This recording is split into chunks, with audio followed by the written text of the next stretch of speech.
ज्ञानोर्वदान्ते लक्ष्मीरूपम् चिन्त्ये चिन्त्योपमैतन्निरूपम् आदेव देव मनसां परिपूर्णशक्तिम्। आज का प्रवचन में नारदीय सूत्र के द्वारा प्रारंभ कर रहा हूं, इसलिए कि नारद अपने आप में एक अद्वितीय ऋषि हो चुके हैं, जिनसे विश्वामित्र, वशिष्ठ, गर्ग और प्रिय, कणाद और पुरुष ने भी ज्ञान प्राप्त किया। यहां तक कि ब्रह्मा ने भी उनसे कुछ साधनाएं सीखी। इसलिए नारदीय सूत्रों में भगवती जगदम्बा की साधना के और भगवती लक्ष्मी के साधना के विविध और विचित्र रूप स्पष्ट किए। ऐसा समझाया कि हम किस तरीके से इन तीनों बीजों को और किस तरीके से इन बीजों के माध्यम से, इन मंत्र के माध्यम से हम सफलता प्राप्त कर सकें। उन्होंने इस सूत्र में, जैसा कि मैंने उसमें बताया कि यदि जिसको सरस्वती की साधना करनी है, संगीत की साधना करनी है, कला की साधना करनी है, तो उसको इन बीज को अपने जीवन में उतारना चाहिए। और जीवन में उतारने की कई पद्धतियां हैं। गढ़वाल में यदि आपने देखा हो तो वहां पर जो बच्चा केवल 7 दिन का होता है तो उसकी जीभ पर एन शब्द लिख देते हैं। अलग तक एक छाल होती है पेड़ की, उसको घिस करके और उसकी लेप बना करके उससे उसकी जीभ पर एन बीज देते हैं, जिससे कि वह उच्च कोटि का व्याख्याता या प्रवचन करता या पंडित या विद्वान बन सके। और ऐसा कई स्थानों पर इस एन बीज के बारे में स्पष्टता के साथ अंकन है। इसलिए जो भी अपने जीवन में सरस्वती की साधना करना चाहते हैं, और यदि सरस्वती की साधना नहीं है तो वह जीवन में सफलता भी प्राप्त नहीं कर सकता, क्योंकि किसी भी साधना के लिए उसका उच्चारण स्पष्ट होना चाहिए। किसी भी साधना के लिए जरूरी है कि वो पंडित हो, विद्वान हो, जानकार हो। ये जरूरी हो कि उसमें चेतना हो, यह सामने की बात को समझने का गुण हो। यदि हम हमारे सामने गुरु हैं और यदि हम उसकी बात को अपने गले से नहीं उतार पाते, यदि हम समझने की क्षमता नहीं रख पाते, तो फिर चाहे वो कितना ही हजारों साल सीखता है, कहता है, तो नहीं समझ पाएंगे। समझने के लिए हृदय पक्षी जागृत होना जरूरी है। बुद्धि के माध्यम से कोई चीज नहीं समझी जा सकती, क्योंकि बुद्धि अपने आप में कुतर्क पैदा करती है। कई समय पर बुद्धि जरूरी है। बुद्धि अपने संशय को, अपने भ्रम को मिटाने के लिए तो आवश्यक है। यदि हमें यह ज्ञान नहीं है कि ये चीज ऐसा है या ऐसा है, यह उचित है या अनुचित है, इसके लिए बुद्धि का उपयोग होना आवश्यक है। मगर बुद्धि के माध्यम से सब कुछ नहीं हो सकता। बुद्धि के माध्यम से प्रेम नहीं किया जा सकता। बुद्धि के माध्यम से प्रेम होगा तो ये कि ये 5 मिनट मिला और मैंने 3 मिनट मिला, 2 मिनट का ऐसा, 2 मिनट ऐसा, और मैंने उसको साड़ी भेंट कर दी थी, उसके बाद मिला ही नहीं हुआ। या बुद्धि बहुत समस्या पैदा कर दी। बुद्धि के माध्यम से देवता को नहीं समझा जा सकता। उस देवता को समझने के लिए हृदय पक्ष को उजागर करना पड़ेगा, मन पक्ष को उजागर करना पड़ेगा। किसी गुरु को समझने के लिए भी आपका हृदय पक्ष जागृत हो, चेतना युक्त हो। और यह चेतना युक्त बनने के लिए अपने आप में ऐन साधना अत्यंत महत्वपूर्ण है, जरूरी है। और ऐन साधना के लिए जरूरी नहीं है कि आप आंख मूंद करके और 1.25 लाख मिनट जाप करें, ये कोई आवश्यक नहीं है। सुबह मैंने पहली बार और पहले प्रवचन में आपको स्पष्ट कर दिया था कि 1 लाख, 2 लाख, 5 लाख मंत्र जप करने से साधना नहीं हो सकती। और स्नान करने से और गंगा में डूबने से और कूदने से आप पवित्र नहीं हो सकते। और अगर गंगा में कूदने से पवित्र होते तो सारी मछली अपने आप में पूर्ण पवित्र है। मगरमच्छ बहुत पवित्र है, उससे कुछ नहीं हो सकता है।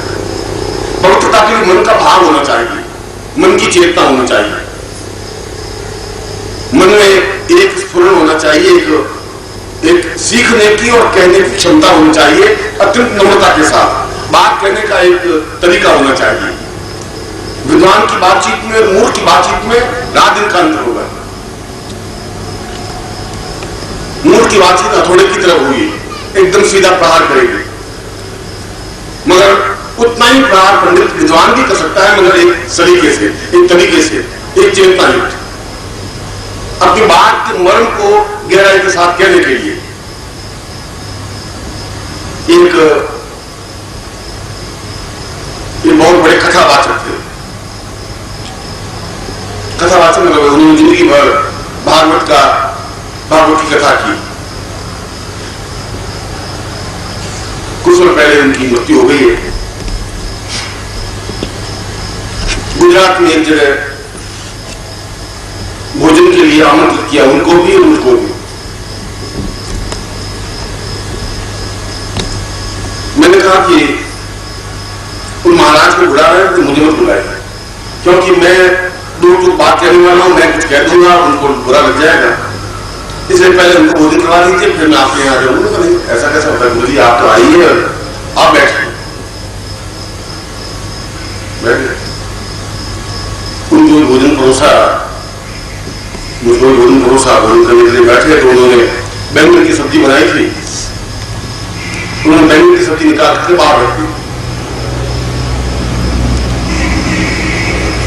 मकान मालिक ने पूछा कि महाराज बैंगन की सब्जी बाहर रखी? उनका कि बैंगन खाने से अगले जीवन में गधा बनता है। मैंने कहा कि पिछले जीवन में आपने बैंगन की सब्जी खाई क्यों?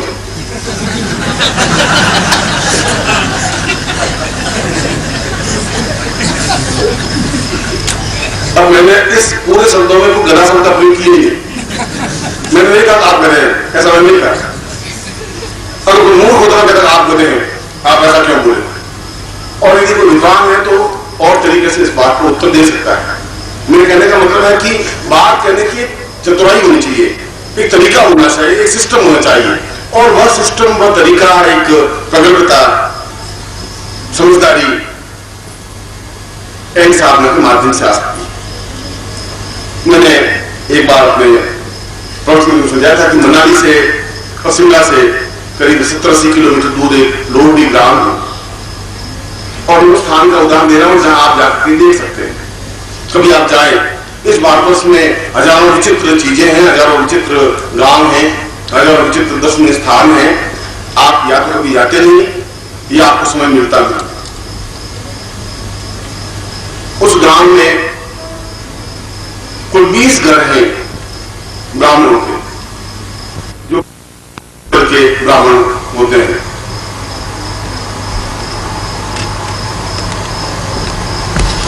उन 20 में घर किसी एक गोत्र के हैं, 10 घर दूसरे गोत्र के हैं, मगर आज पिछले कई पीढ़ियों से उनकी लड़कियां उसी गांव में शादी होती है, और उनकी लड़के उस गांव में शादी करते हैं। गांव के बाहर की लड़के लाते नहीं और गांव के बाहर लड़की देते नहीं।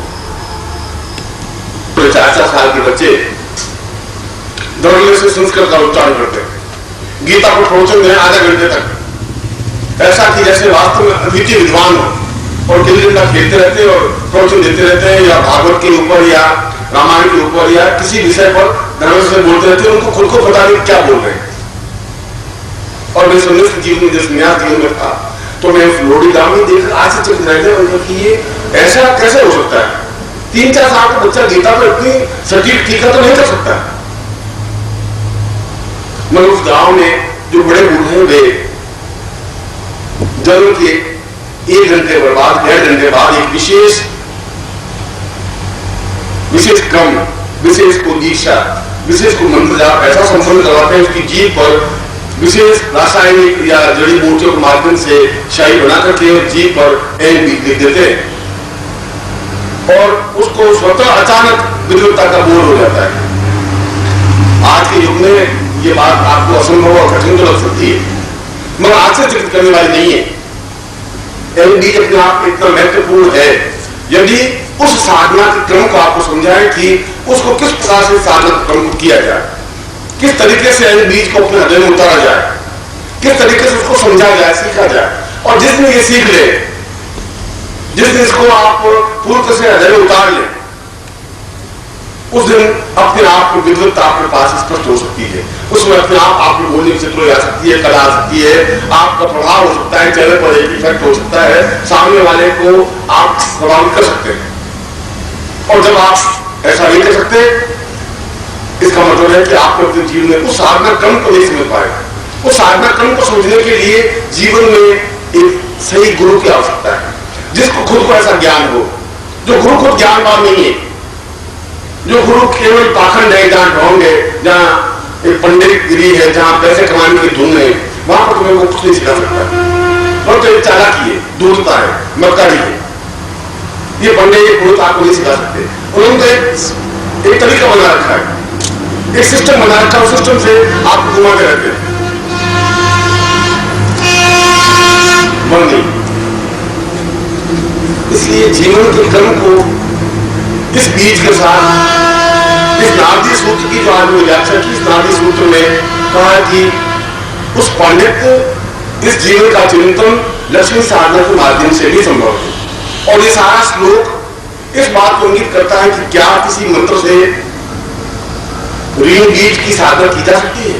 मैं ऋण बीज की साधना को कल समझाऊंगा या परसों समझाऊंगा, इसलिए कि सरस्वती दिवस परसों या पढ़ने हो जाएगा। और दूसरी दिवस साधना को ऋण बीज को आपके शरीर में, आपके जीवन में, आपके पावन उतारने की क्रिया संपन्न करवाऊंगा, जिससे कि आपके जीवन में चेतना पैदा हो सके। मगर आज तो मैं आपको ऋण बीज के बारे में समझाने की कोशिश कर रहा हूं कि ऋण बीज अपने आप में कितना प्राणवान है। ऋण बीज का मतलब है लक्ष्मी का बीज। सुबह मैंने उस शक्ति जगदम्बा के 3 रूपों का वर्णन किया था, मां सरस्वती, मां लक्ष्मी, मां काली। और जीवन में तीनों तत्व जरूरी है, किसी एक का अभाव और इस जीवन में पूर्णता प्राप्त नहीं हो सकती। यदि आप बहुत सुंदर हैं, आप बहुत गुणवान हैं, मगर यदि आपके पास बुद्धि नहीं है, तो भी आपका जीवन पूर्ण सफल नहीं हो सकता, ऐश्वर्य नहीं आ सकता, आनंद की अनुभूतियां नहीं हो सकती, उस श्लोक का मर्म अर्थ नहीं समझ सकते। आप ये नहीं समझ सकते कि मेघदूत में कालिदास ने क्या कहा है, उसका आनंद उठा नहीं सकते, किसी श्लोक के चिंतन को नहीं समझ सकते, किसी मंत्र के मर्म को नहीं समझ सकते, किसी की बातचीत के गूढ़ अर्थ को नहीं समझ सकते। और नहीं समझ सकते तो फिर जीवन का कोई मकसद, कोई मूल्य है ही नहीं। और यदि आपने मां सरस्वती साधना तो है, बड़ा विद्वान तो है, और गंगा की दरिद्रता है, आपके जीवन में भूख है, अभाव है, तब भी जीवन में पूर्णता नहीं आ सकती। जीवन पूर्णता के लिए जरूरी है कि हम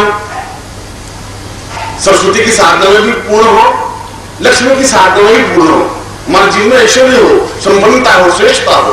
और सुबह मैंने आपको रूप बताया था कि घी के दिए जलाने से लक्ष्मी प्रसन्न नहीं हो सकती। आरती करने से भी और जय लक्ष्मी मैया करने से, ऐसा तो आप पिछली 25 दिवालियों से करते आ रहे हैं। हर दिवाली के दिन साथ जाते रहते हैं और दिए 5 घी के दिए जलाते हैं, पाव घी, और समाप्त कर लेते हैं। लक्ष्मी तो आवे नहीं आवे, 20 रुपए का नुकसान जरूर हो जाता है, उससे लक्ष्मी नहीं आ सकती। लक्ष्मी के लिए आप में पौरुषता होनी चाहिए, आप में दम कम होना चाहिए, एक क्षमता होनी चाहिए। और सबसे बड़ी बात यह होनी चाहिए कि आपके जो हृदय के दरवाजे हैं वे खुले होने चाहिए। हृदय के दरवाजे, हृदय की पेटियां बंद नहीं होनी चाहिए। यदि वो सब कुछ है, यदि हृदय के कपाट खुले ही नहीं है, तो पौरुषता जागृत नहीं हो सकती, तो फिर आपको चेतना नहीं आ सकती। श्री चंद्रलाल जी के रात को 12, साढ़े 12 बजे और एक उनसे घर में घबराहट हुई। पत्नी ने कहा कि आप डॉक्टर को तुरंत बुलाइए, मैं 9वां महीना चल रहा है और किसी समय बच्चा हो सकता है, एक नर्स को एक डॉक्टर को बुलाइए, मैं बहुत घबराहट हो रही है, मैं मृत्यु को मर सकती हूँ। चंद्रलाल जी बहुत घबराए, पत्नी मर जाएगी तो बहुत मुश्किल हो जाएगी और बच्चा तो हाथ लगे नहीं करेगा। उसने तुरंत डॉक्टर को टेलीफोन किया, नर्स को टेलीफोन किया, डॉक्टर बेटी लेकर के आए। उसने कहा कि अब कमरे में चंद्रलाल जी की पत्नी भी थी, मां भी थी, डॉक्टर भी गए। चंद्रलाल जी से बात आज बंद जाने अंदर खटर पटर की आवाज आने लगी, खड़ खड़ धड़ धड़ घबराहट। बात क्या है, बहुत खड़खड़ाहट की आवाज आ रही, हुआ क्या? 5-7 मिनट खटखट की जोर से आवाज आई, फिर डॉक्टर एकदम घबराए, वो बाहर आया। चंद्रलाल जी पूछा कि अधूरा है? तो क्या चंद्रलाल जी तो थोड़ा थोड़ा लागत फिर डॉक्टर थोड़ा क्या करें? फिर देखा दौड़ो मुंह, फिर आवाज आई, फिर 5 मिनट तो शांत, फिर 2 दिमाग, फिर जोरों से आवाज एकदम से। चंद्रलाल सोचा हम लोग बच्चा पैदा हो रहा है, कैंसर से बाहर है, ये गड़गड़ाहट क्या हो रही है? और बंदा आदमी वो थोड़ा सा दवा करके किया, मान लिया तो चुप बाहर बैठा है, तेरी हालत खराब है। अब तो अंदर काम में लड़का होकर बता देंगे तो चुप बैठा वो विचार करते हैं। फिर 10-15 मिनट बीते और डॉक्टर एकदम घबराए हुआ है, आई है क्या?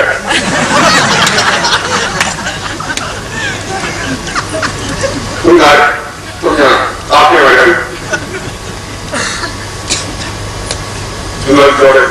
आगे आप करेंगे क्या? नहीं तो आगे दो ले मत दो, आगे आगे दाल तो वो विचार रखे खड़े। फिर 15-20 मिनट हुए, फिर जोरों से धड़ाम से आवाज आई और थोड़ा नीचे गिरा।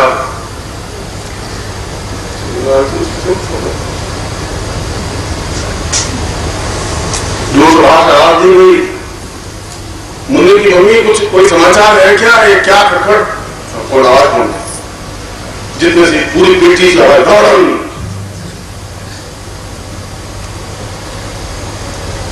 पांच सात मिनट एकदम से साइलेंस हो। फिर डॉक्टर बाहर आए, फिर क्या हुआ? उनका कोई पत्थर 10-15 किलो का पत्थर लाओ बुद्धि से, उनका मेरा अधवा ले गए, फिर आगे लेके गए। पत्थर का कितना पत्थर चाहिए? उनका 10-12 किलो का बस चलेगा, बड़ा पत्थर और फूटेगा। उनका बात क्या है? कुछ हो क्या रहा है? तुम उसने कहा कि कुछ बच्चा हुआ नहीं हुआ? उनका बच्चा बच्चे की बात है, फिर तो मेरे बॉक्स नहीं खुल रहा है।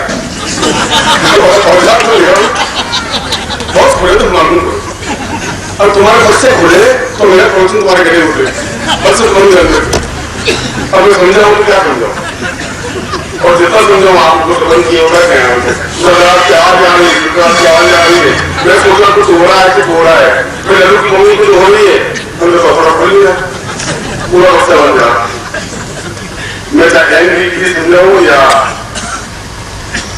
स्ट्रीम भी समझाऊं, जब अंदर के बच्चे आपके खोल को क्या बैठे और खुले होंगे अजय के बाद, तो मैं जो कुछ समझाऊंगा आपको गले उनको सकेगा। इसलिए श्लोक को समझाया है। नाभि सूत्र में 2 को कहा है कि यदि आप हृदय खुला है आपका तो आप मेरे श्लोक को समझ सकेंगे। नाभ तो पहले समझा कि अभी तो ऋषि मुनि शायद समझ रहे, मगर आने वाली मेरी पीढ़ी बहुत महान ज्ञानवान होगी, उसको समझाने के लिए उस लाइन को पहले ही तो बोलना पड़ा, लिखना पड़ा। इसलिए रीम बीज के उच्चारण होठों से नहीं किया जा सकता। रीम बीज का उच्चारण पूरे हृदय से होना चाहिए, और हृदय का उच्चारण का मतलब है कि आप पूर्ण मनोयोग पूर्वक उस साधना के क्रम को समझें, उस चिंतन को समझें। उस साधना क्रम का समझने का मतलब है कि आप उसमें डूब करके कुछ कर सकें। और इसमें डूबने के लिए 3 तरीके श्लोक में समझाएंगे। उस श्लोक में पूरा चिंतन दिया है कि इन 3 हम किस प्रकार से एकाग्र हो सके। यदि आप गुरु जी कह रहे हैं कि रीम बीज का उच्चारण तो होना चाहिए, मगर आप एकाग्र हो। एकाग्र मतलब एक बिंदु पर आपका ध्यान केंद्रित हो, आप कुछ दूसरी आवाज आए, दूसरी कोई बात हो तो आपका कुछ विचार भी बने। ऐसा कैसे हो सकता है? किस तरीके से हो सकता है? इसके लिए उसने एक